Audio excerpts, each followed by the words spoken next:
This is Mark Fletcher, and welcome to my world.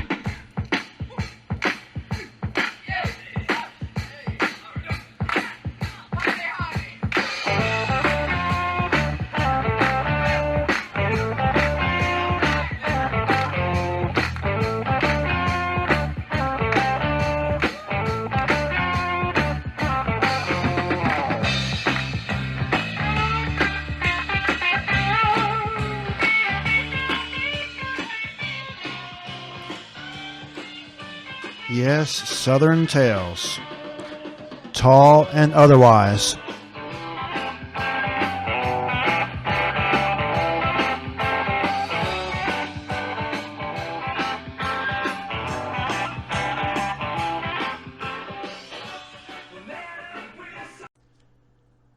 So for tonight's first episode, I'm going to have to go through all the disclaimers and tell you all the backstory behind the stories that we're about to hear over the coming weeks and months and hopefully years if enough people get dialed into this thing.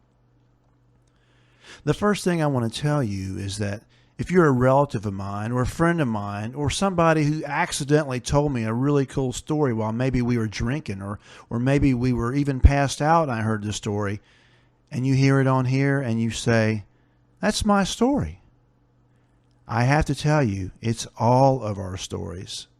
And if you want to contact me, there will be contact information at the end of the program.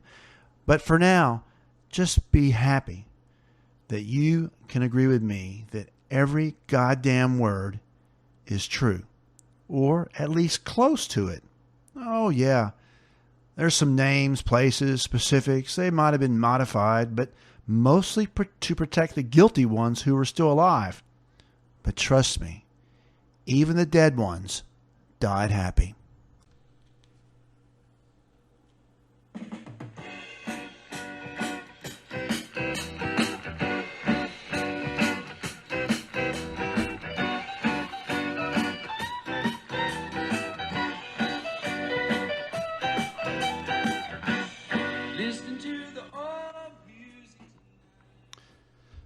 So here we go. Southern Tales, Tall and Otherwise, Episode 1, which we're going to call The End of the Innocence. And what do I mean when I say the end of the innocence? What is the innocence? And when you're growing up in a small southern town out in the middle of nowhere, how could you possibly lose your innocence? I'm talking about the late 60s, early 70s kind of time when basically nothing happened out there. I mean, we had 3 television stations that you could see most of the time. And if we went outside and turned the antenna just right, and maybe somebody leaned across the television set, we might get a 4th channel. Maybe not. It was a time where every station went off the air at midnight. Or maybe 1 a.m. for those really fancy stations that had a late movie. And they played the national anthem. And the national anthem was just some brass band playing it. And there was just a picture on the screen of the American flag that looked like it was waving, except it was just a still photograph. And it really wasn't waving. But you always stopped and you watched it and you thought, wow, that's really cool.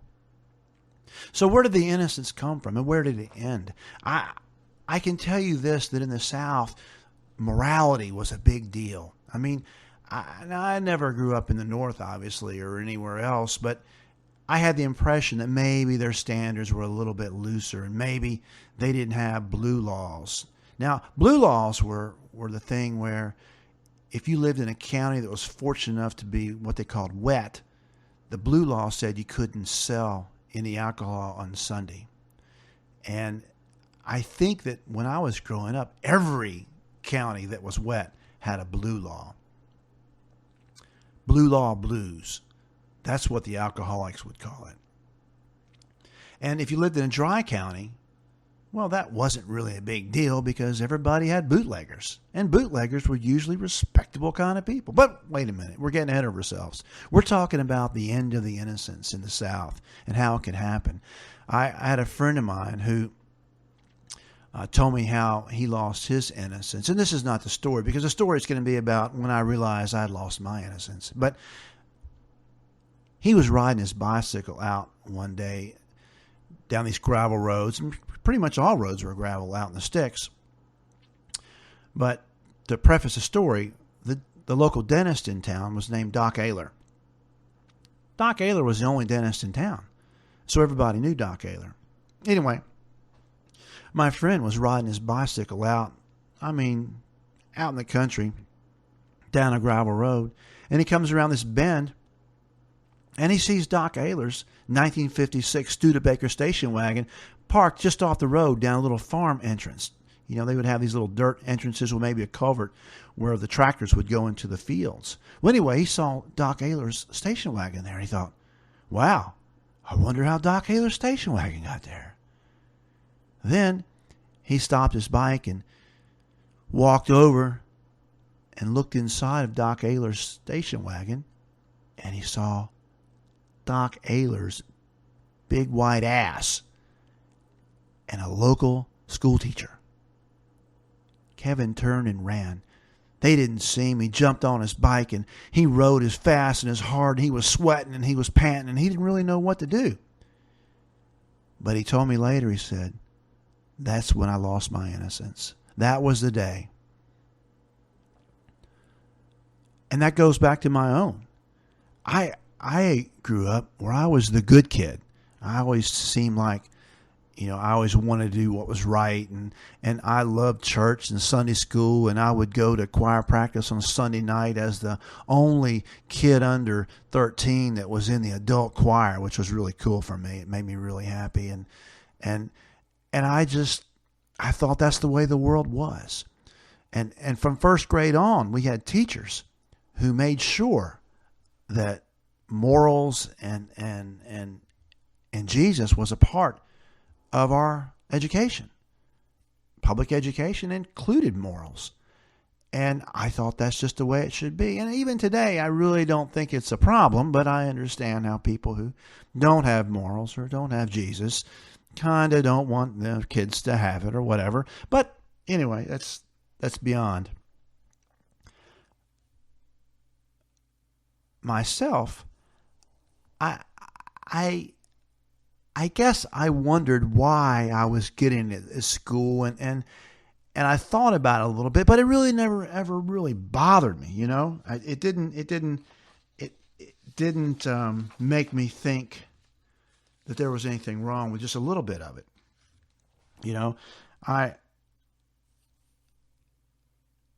As a kid, as I was growing up, I would say, well, who am I? What am I? What is my purpose? I know I was sheltered. I was an A student. I never missed a day of school. I loved to learn. These things just seemed like the natural thing.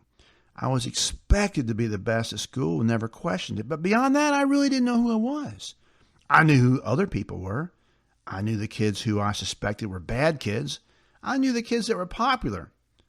I did not understand popularity, but I knew that I did not like those kids much. I couldn't tell you why. I just knew that I really didn't like them. And I never really saw that as a fault. And we talk about Jesus in school. It was the norm, in this time, the early 70s, in Southern American schools. Now, I didn't think that I knew Jesus as well as most of my teachers, but I knew there'd come a time where I might need him to swoop in and save me as well. For the most part, these teachers were pretty great people, doing what they thought our parents would want. I was never quite so sure about my parents. Pop visibly did not go to the church house, and I think he slept through every sermon that Norman Crittenden ever screamed. How? I don't know, but I think he did. I think maybe later on we'll have a Norman Crittenden story. So I got a good bit of my Jesus from school. And a little bit a day was fine, that is, until the 8th grade. Now that's when I was blessed to be in Miss Manus's homeroom. She was a makeup-heavy, early 40-ish, rigid woman. Her makeup, giving her a very white face and very red lipstick and a brunette bouffant, was consistent and meticulous, and I got to tell you, she was very much God's messenger. Every day started with a story read from the Guidepost magazine.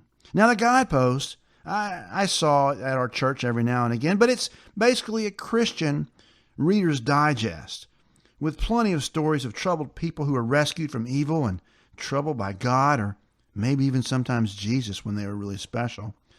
And I had a hard time defining between the two, but rest assured, just like the Hardy Boys always escaped in the end, these folks in the Guidepost magazine, they were plucked away from harm's way just in time. But then, after the always entertaining story, she would tell stories about her own blessed life. And she was perhaps the most blessed person of all time. Her son, Stephen, who was a year or two younger than me. Yeah, Stephen. As far as I could tell, he might be the second coming. And this is from Mrs. Manus, because I don't think I ever really talked to him. I think I was a little bit, feared of Stephen because, again, he might be the second coming. But he was so perfect in her eyes. It made me a little sick. I saw him in the hall sometimes, and he was about as dorky as they come, even dorkier than myself, and I wound up being president of the chess club. But he had thick glasses, and it was pretty clear that his mom still dressed him. I mean, I would say that he probably had a bunch of clip-on ties in his closet. And here's the rub. Without knowing him, I somehow knew I didn't like him. Now, later on in life, that kind of bit me, because a friend of mine once said to me, he said, "Hey, there's a bunch of people don't know you, don't like you." And I said, "Think about what you just said. That don't make no sense. I mean, how could they know? Why would they make up their mind?" But anyway, in 8th grade, I'd made up my mind. And I knew I didn't like him. I wondered where this emotion came from. I mean, even Miss Manus's dog was better than mine. I don't remember the dog's name. I wish I did.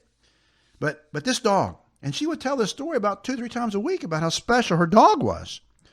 But this dog would wait for her to come home every day, sitting on a street corner several blocks from her home, and then run beside her all the way home and jump into her arms. And it was some type of, everlasting, over-the-top hugging and kissing and welcome home. No one ever welcomed me home. I couldn't even remember my dog seeing me get off the bus. And then she would usually end the 30-minute daily sermon by crying and asking us all if we had Jesus in our lives. It was a little intimidating, especially if you really weren't sure. I mean, no one would admit it, I think.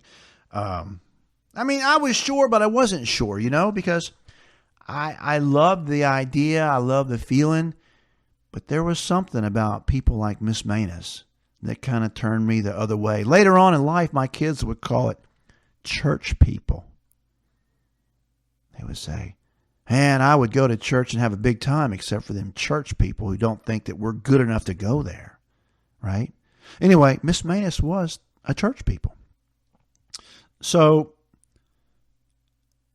and we're coming to something. But this day finally came. And there was something about the day, even before I got off the bus at Park Avenue Junior High, I knew it was going to be different. And as the 8 o'clock bell rang, Miss Manus walked into the room. Her makeup was not so great. She had been crying already. She sat down in front of us and just started bawling. Oh my God. I don't know what had happened, but it was bad. It was really bad. I thought maybe, Stephen had went to the devil or something. I really couldn't tell. And this is one of those deals, right? You're in 8th grade, and there she is up there. She's not talking. She's just crying, and she's not even crying. She is wailing. This would have been a good time for a fire drill, I thought. Then she pulled herself together enough to talk. Barely. Her voice breaking, and she told us the afternoon before she was driving home. As usual, her and Mr. Perfect, Stephen, were right on time, and there on the corner was her little dog. Together, she drove, and he ran beside her all the way home. But today, for some reason, the dog lurched out as her car lurched in, and she ran over her own dog. Squished him dead. The greatest dog in the world, killed by Jesus' own emissary. How horrible. I saw Amy Robinson across the room, and she was crying. It was at this exact moment that I knew who I was. For in this moment, I wanted to smile. I wanted to laugh. I wanted to tell the world that this was the funniest, most awesome thing that had ever happened. Of course I didn't. But inside, I began to churn with the realization that I might actually be different. I might actually have a personality. And my life might be interesting after all.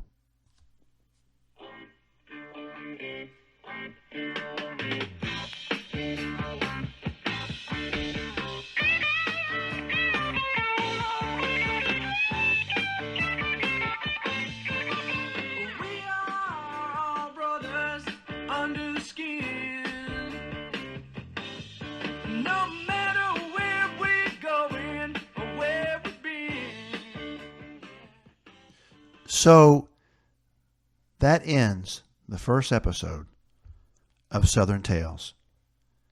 Trust me, there's a lot more to learn after just that start. We will talk about bootleggers, revenuers, drug smugglers, drug kingpins, Southern fraternity life, criminal life, going to prison. It will be a lot of fun. And remember, every goddamn word is true, or at least close to it. Join us next time for Southern Tales.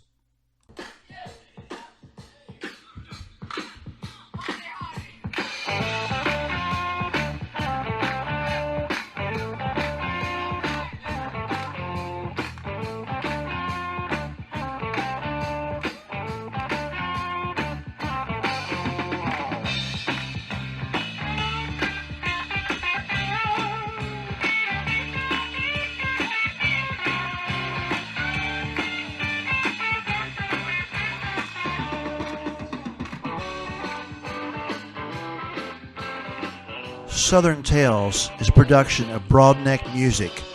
Find more about us and the notes for this show at broadneckmusic.com. See you next time.